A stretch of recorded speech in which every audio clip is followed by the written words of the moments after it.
Vamos estudar agora o controller que fica no lado do cliente, de onde os outros controllers herdam dele, né? Os controllers que estão na aplicação no lado do cliente, tá? Veja que esse controller ele herda de tPersistent. Ele contém aqui duas variáveis de classe na seção private, que é um objeto columnDisplayVO, e o nome da classe, que é uma string. Tem dois métodos que são também privados. É o método montar parâmetros, onde ele recebe aqui um array de tValue, e o método buscar objeto columnDisplay. Esse método aqui vai ser utilizado para buscar aqueles objetos que recebem a anotação columnDisplay, tá? Ele recebe o objeto VO e recebe o nome da classe. Daí eu tenho o fDataset, que é um tClientDataset. Tenho um objeto consultado, que é um VO. Tenho uma lista de objetos consultados, que é uma lista de VOs. E tem um retorno booleano, né? Tipo booleano. Tem um getDataset e o setDataset, assim como os controllers também possuem esses métodos. Eu tenho eles aqui. E tem umas funções, né? A função VO, que está aqui, eu tenho 3 delas, né? Está sobrecarregada, tá? Numa delas eu recebo o ID, noutra eu recebo o campo e o valor, e ainda em outra eu recebo apenas o filtro. Todas elas me retornam um objeto, né? O objeto da classe que eu passei aqui, tá?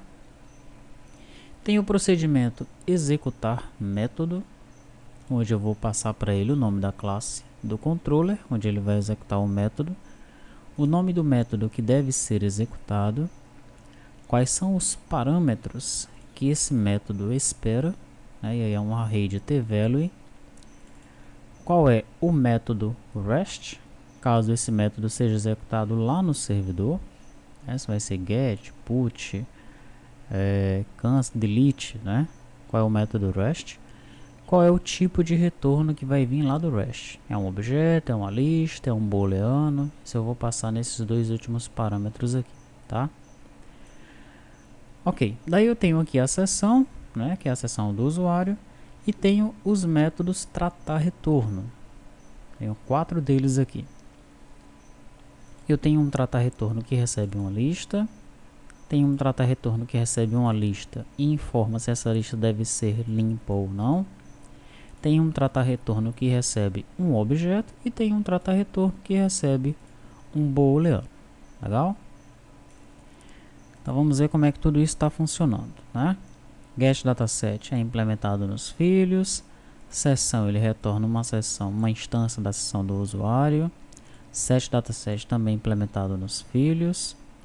Daí eu já tenho de cara aqui o buscar objeto columnDisplay, mas nós vamos analisá-lo posteriormente, porque ele vai ser chamado por outro método, tá?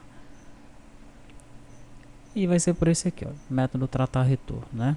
Eu recebo aqui uma lista de objetos, ok? E via RTTI eu vou tratar essa lista de objetos que eu recebi aqui. Se eu tiver em duas camadas, eu vou atribuir essa lista que retornou aqui para mim a minha variável lista objeto consultado. Essa variável que está aqui em cima, olha. Lista objeto consultado. Legal? Muito bem. Isso se eu tiver em duas camadas, né? Depois o que é que eu faço aqui? Olha, eu crio um RTTI Instance Type. Para que eu faço isso? Porque eu quero chamar o método getDataset do controller que está sendo utilizado aqui no momento, né? Eu preciso pegar o dataset que foi definido pelo controller, tá? Digamos que seja o produto controller. Então eu tenho que chamar o método getDataset do produto controller e vou vincular, né, e o retorno do método getDataset, que é um dataset, né, eu vou atribuir a variável dataset aqui, ó, tá? Porque esse tratar retorno aqui, o que é que ele vai fazer? Ele vai carregar os dados do VO, os dados que retornaram nessa lista aqui, no meu cliente dataset, legal? E esses dados, consequentemente, serão exibidos numa grid que vai estar vinculada a um data source, que vai estar vinculado a esse cliente dataset, né? Então, via RTTI aqui, olha, eu chamo o getDataset do controller que está sendo utilizado nesse momento. Legal? O nome da classe controller é uma variável. Aqui, ó. Certo? Quando eu chamo o método tratar, aliás, o método executar método aqui, ó, né, das janelas eu vou chamar esse método executar método em algum momento, né? Eu passo o nome dessa classe controller, tá? Daí eu vou atribuir esse nome aqui para essa variável. E nesse momento eu já sei quem é o controller que eu estou utilizando. Daí eu chamo o método getDataset dele, ok? Se ele não retornou um dataset, eu saio da função. Se não, eu desabilito os controles desse dataset, né, para ele não ficar piscando lá na tela. Se for para limpar o dataset, eu jogo aqui um empty dataset nele. E aqui via RTTI eu vou carregar os dados no meu cliente dataset, né? Se o atributo que eu recebi aqui nesse objeto, né, no objeto VO aqui, é uma lista de objetos no caso, né? E eu estou varrendo exatamente essa lista aqui agora. Legal? Aí eu pego o objeto VO do item dessa lista aqui. Tá, se o atributo for o ID, eu seto o valor desse atributo dentro, né, do campo do dataset, tá? Se o atributo for um column display, né, aquele lá que nós vimos, preenche o valor dos campos que sejam column display. Objeto column display VO nulo. Quem é o objeto column display VO? O objeto que está aqui em cima, ó. Aqui, ó. Objeto column display VO, que é um VO. Então eu primeiro tiro ele da memória, né? Atribuo nulo para ele, tá? Depois, o que é que eu faço? Opa, passei demais. Aqui, ó. Nulo. Depois eu atribuo o valor encontrado ao campo que será exibido na grid, tá? Então, dataset field. O que é dataset field? Dataset field é um t-field, tá? É igual a dataset.findField. Ele vai procurar agora pelo nome do campo. Por exemplo, no caso do produto seria procurar pelo nome da unidade, tá? Se ele encontrou, eu pego o nome da classe do objeto que será procurado no objeto principal, né? Então é agora aquele qualified name que nós passamos, tá? Nome da classe do objeto column display, eu pego do qualified name que veio no objeto, né, nesse atributo que é um column display. Se o nome for, por exemplo, unidade produto ponto sigla, ele vai pegar o sigla, a segunda parte aqui, ó, que vem depois do ponto, para procurar pelo valor desse campo no VO. Legal? Por isso que quando a gente define lá o column display, no nome nós colocamos o nome da tabela e o nome do campo, né? Daí ele vai pegar aqui o nome do campo, que está depois do pontinho, e vai procurar por esse valor no VO, tá? Então eu pego aqui, ó, nome campo objeto column display. Esse código aqui, ele está exatamente pegando o nome que está após o ponto, tá?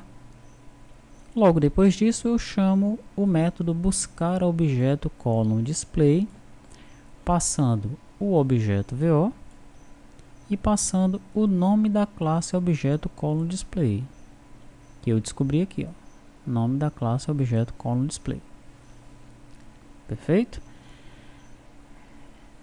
Então ele vem aqui nesse método, buscar o objeto column display, ele recebe o objeto e recebe o nome da classe, né? Lembre que nós vamos ter aqui um objeto com uma árvore lá cheia de objetos, né? Então ele vai procurar dentro dessa árvore por esse outro objeto vinculado, né? Aliás, pelo nome da classe vinculado, tá? E ele vai encontrar o valor do campo em questão, que é aquele campo que nós atribuímos lá na variável nome do campo objeto column display. Tá bom? Muito bem, vamos nós aqui. Então ele começa, ó. Se o objeto column display ele já está na memória, saia, porque eu já encontrei o objeto, né? Senão, ele vai aí criar o RTT e vai percorrer todos os atributos do objeto em questão, que é o objeto que está dentro daquela lista, né? Se o atributo for um many valued association, ele passa o laço, né?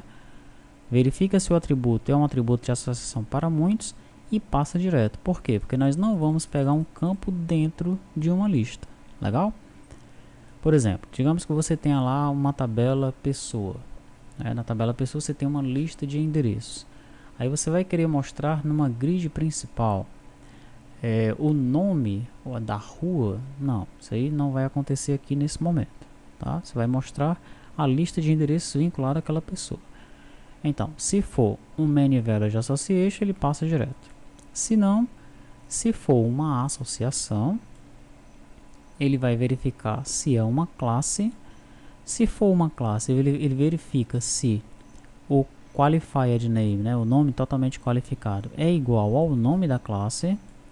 Se for, nós achamos o nosso objeto column display VO, tá? Aí eu pego o valor dessa propriedade como um objeto, como um VO, e atribuo ao objeto column display VO. Legal?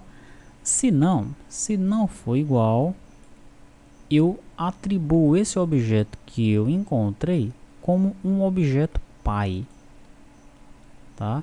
E aí eu vou procurar dentro dos objetos desse objeto pai se ele contém aquele campo que eu estou buscando, né? E para isso aqui, olha, eu chamo novamente o buscar objeto column display, tá? Então, via recursão, né, que eu estou usando recursividade, eu busco o objeto column display até encontrar o objeto que eu quero dentro dessa árvore, tá? Então, para você compreender melhor, né? Tem aqui, por exemplo, produto, aí eu tenho aqui subgrupo, aí eu tenho aqui o grupo, né? Aí eu quero mostrar numa grid aí o nome desse grupo. Só que esse grupo aqui, ele não está diretamente vinculado a esse produto, né? Na verdade, nem o nome do subgrupo aparece na tabela produto. Como é que eu faço para exibir esse nome? Eu vou procurar aqui através desse método. Ele vai primeiro procurar em subgrupo, ele vai procurar em todos os objetos vinculados no objeto produto, que esse é o objeto principal aqui. Então ele começa procurando no produto. Achou? Não. Ah, mas ele achou um subgrupo. O nome da classe desse subgrupo é essa daí?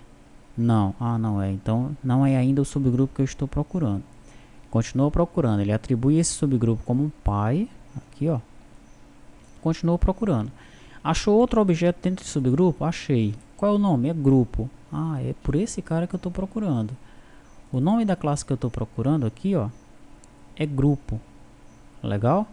Ah, então é grupo. Então beleza. Achei o objeto grupo. O que é que ele faz? Ele atribui esse objeto ao objeto column display VO, sai da função. Quando ele sai da função, ele retorna para cá. É? Se o objeto column display VO está na memória, o que é que eu faço aqui? Eu pego o tipo interno, né? Agora eu vou fazer via RTT aqui novamente, eu vou buscar agora dentro desse objeto que foi encontrado pelo valor do campo que eu estou procurando, né? Que no caso aqui seria, no caso de unidade de produto, seria o campo sigla. Legal? Então procuro agora dentro desse objeto procurado o valor do campo que eu estou procurando e atribuo ao meu dataset field. Legal? Então é assim que funciona esse esquema do objeto column display VO. Se houver alguma dúvida, né, você deve debugar isso daqui. Se ainda assim você não entender, você pode perguntar lá no EAD que nós explicaremos, tá? Finalmente ele vai preencher o valor dos campos que são column, né? Dos t-column aí, são a maioria dos campos são desse tipo aí. Ele vai então preencher esses valores, tá? O tratar retorno que recebe apenas a lista, ele chama o tratar retorno passando essa lista em um true como padrão. O tratar retorno que recebe um objeto, ele atribui esse objeto ao objeto consultado, né, que é uma variável de classe. O tratar retorno que recebe um boolean, ele atribui esse valor recebido ao retorno boolean, que também é uma variável de classe. O método, né, os métodos VO, eles vão diretamente no T2TORM para retornar um objeto, né, passando aqui no caso o ID, aqui no caso ele passa o campo e o valor, e aqui ele passa um filtro. Legal? Então eles fazem uma consulta diretamente no T2TORM, logo esses daqui são utilizados a princípio apenas no lado do cliente, né? E aqui eu chego no meu executar método. Como é que funciona esse executar método aqui, tá? Esse executar método, nós já vimos quais são os parâmetros que são passados para ele, né? No início eu já seto o decimal separator para ponto. Depois eu atribuo lá para a variável nome classe controle o nome da classe que foi passado aqui, ó, né? Que vai ser produto.t produto VO. Unidade, pronto, T unidade VO, e assim sucessivamente, tá? Se eu estiver trabalhando em duas camadas, o que é que eu faço?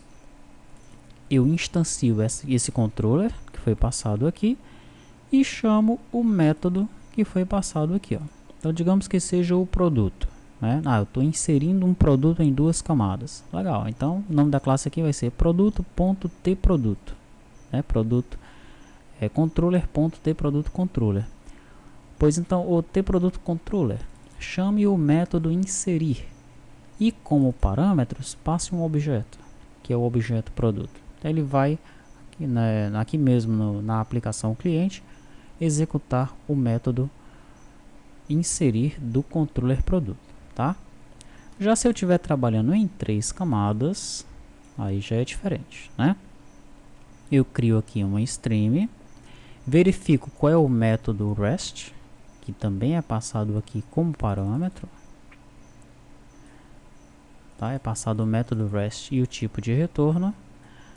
Se o método for GET, eu crio aqui a minha URL com base no que está definido na seção, no nome da classe controller, no nome do método e dos parâmetros. Ok? E chamo o método get do HTTP que está lá na seção. Mesma coisa para o delete, para o post e para o put, né? Monto minha URL e chamo o método delete, chamo o método post e chamo o método put, né? No caso do post, no caso do get, eu estou recebendo uma consulta aí, tá? E vou realizar o tratamento dele logo aqui abaixo. Assim como também nos demais, né? Tanto delete como post, todos eles recebem um retorno lá do servidor e o tratamento é feito logo aqui abaixo. Mas no caso do post e do put, eu preciso enviar alguma coisa para o servidor, né? E o que eu estou enviando, primeiramente eu crio aqui uma string JSON, né? Com base no objeto que me foi passado, tá? Converto essa string JSON para um stream, o stream que está sendo enviado. Daí eu chamo o método post, passando esse stream e recebo aqui um stream resposta. Aí o stream resposta é similar ao que eu estou recebendo nos outros métodos aqui também, tá? O put é a mesma coisa, olha, crio uma string JSON, converto essa string JSON para stream e chamo o método put, né, passando aí o stream enviado e recebendo um stream de resposta, tá? Aqui eu instancio um objeto resposta erro, ok? Converto, né, o stream resposta para esse objeto resposta erro aqui, pego um par resposta, que é o primeiro item desse objeto resposta erro, e pego o valor desse par resposta dentro de array resposta, tá? Esse array resposta aqui é quem eu vou tratar a partir desse momento, ó. Se o array resposta for maior do que 0 e se ele tiver o nome erro dentro dele, eu gero uma exceção com o valor que veio nesse par chamado erro, tá? Se o tipo de retorno, né, veja que a exceção só será gerada se me retornou um erro lá do servidor, né? Se o tipo de retorno que o usuário me informou aqui, o usuário que no caso é o programador, né? Se o tipo de retorno que o programador definiu aqui, ó, tipo de retorno, tá? Se for objeto, eu pego o objeto resposta, eu converto o item que está no array para esse objeto resposta. Esse objeto resposta aqui, o que é que ele é? Ele é um JSON object, tá? Veja que eu tenho um objeto de resposta JSON aí. Tem o par resposta que é um JSON pair e tem um array resposta que é um JSON array, tá? Então eu instancio aqui o objeto resposta e em objeto consultado, esse objeto consultado aqui é o que está lá em cima. Aqui, ó, objeto consultado, que é um VO. Legal? Eu atribuo então para esse VO, para o objeto consultado, o valor do objeto resposta, que é um JSON. Para isso, eu chamo a classe tJSON-VO, que está dentro da unit JSON-VO, vai servir apenas para isso agora, só para fazer essas conversões de JSON, né? Eu chamo o método JSON-to-Object, legal? E aqui eu tenho agora o meu objeto consultado, tá? Depois eu libero aqui o meu objeto resposta que veio no formato JSON, tá certo?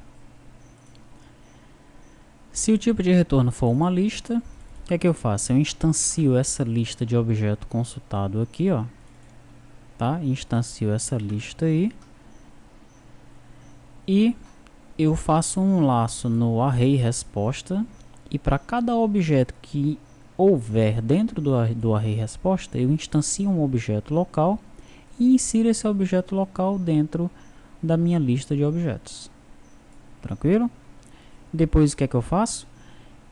Eu chamo o método tratar lista retorno. Aí sim eu vou usar aquele método tratar lista retorno, né, que nós vimos lá no controller, tá certo? Ele vai então pegar essa lista e vai realizar o tratamento que deve ser feito para ela, tá? Logo aqui embaixo eu tenho o método montar parâmetros. Esse método montar parâmetros, ele é chamado pelo método executar método. Aqui, ó, executar método. Veja que ele recebe um parâmetro que é um array de tValue, né? E ele então chama esse método montar parâmetros bem aqui, ó, no momento de ele montar o URL, né, que vai subir para o servidor. Ele recebe aqui um montar parâmetros, tá? Cada parâmetro vai subir para o servidor com um pipe separando eles. Legal? É isso que está fazendo esse método montar parâmetros. E lá no servidor ele vai saber o que fazer com esses parâmetros aí, então. Legal?